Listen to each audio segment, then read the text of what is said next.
down the phone. The story I'm about to tell you is a true story that actually happened with me and my friends. 15 of my closest friends and I went out to eat for dinner for one of my friend's 18th birthday. We wanted to go out and be all fancy, so we went to this nice restaurant. We all sat down and everything was going wonderful until somebody saw a funny tweet on Twitter. Slowly, one by one, all of my friends started taking out their phones and getting on social media and looking up this funny tweet. It was okay at first, but then the waitress slowly could not take our orders because we were so distracted. I was trying to have conversation with my friends and trying to keep my phone away, but my friends were Snapchatting across the table and no one could talk to each other. And by the time 9 o'clock struck, all of my friends decided they had to put the perfect picture with the birthday girl on Instagram. So everyone is standing up in the restaurant, taking pictures with each other just to get them on Instagram by 9 o'clock so that they can have the perfect amount of likes. This is when I decided that our generation has a problem with cell phones.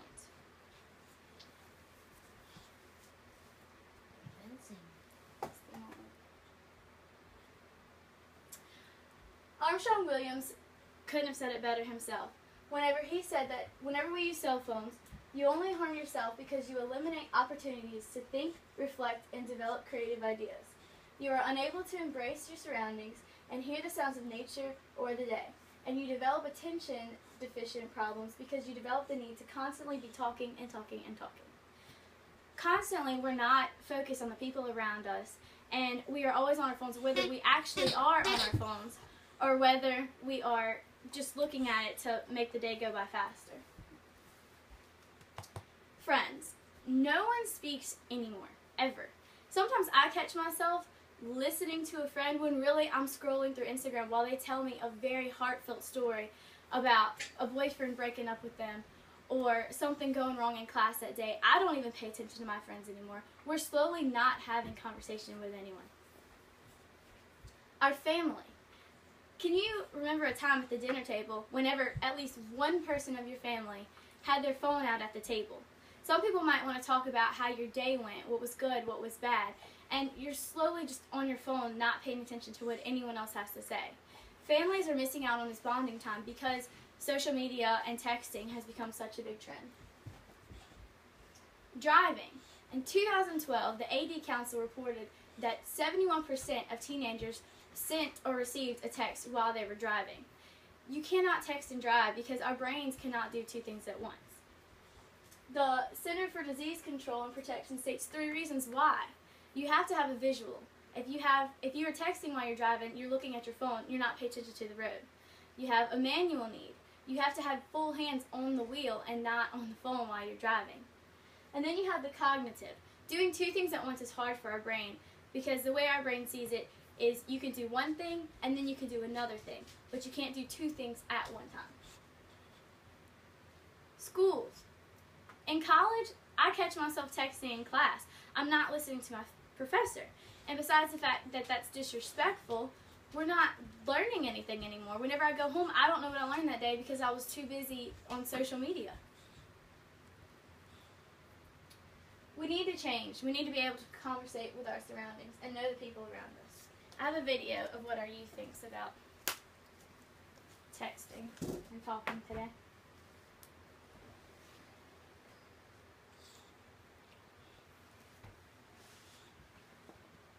If it will pull up.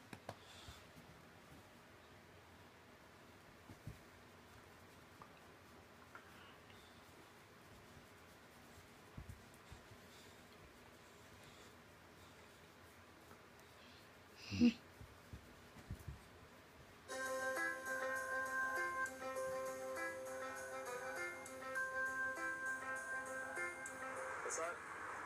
Everyone uses their cell phone too much. I always feel like I need to be connected, so I think it's sort of necessary that people are on their phones. It's kind of getting to the point where everyone uses them all the time. If you're not on your phone, you're more of an outcast. I don't really have anyone I'm here with. I don't have anyone to talk to.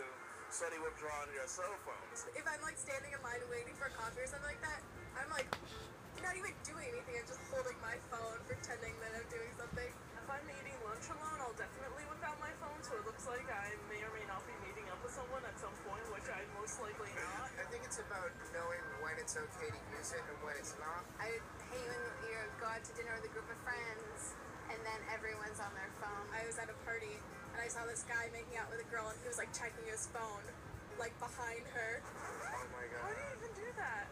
Less dramatic than that, I just think it's the lack of ability to have face-to-face conversations. The art of conversation and soft skills. Older generations jokingly say that we've lost, but I think it's actually true. It's funny how the more connected we are just socially, the less kind of people are willing to go outside and actually meet face to face. I think it's more of an addiction than a culture. The truth is you can wait 2 hours to find out if somebody hit you up on Facebook. People just like continually like withdraw further and further until like it's at the point where it's like a science fiction flick where people will just like completely like live within their cell phones. There's tons of benefits. You just have to have balance. Spending an entire day like in your own thoughts is sort of archaic at this point. You're definitely never really alone anymore.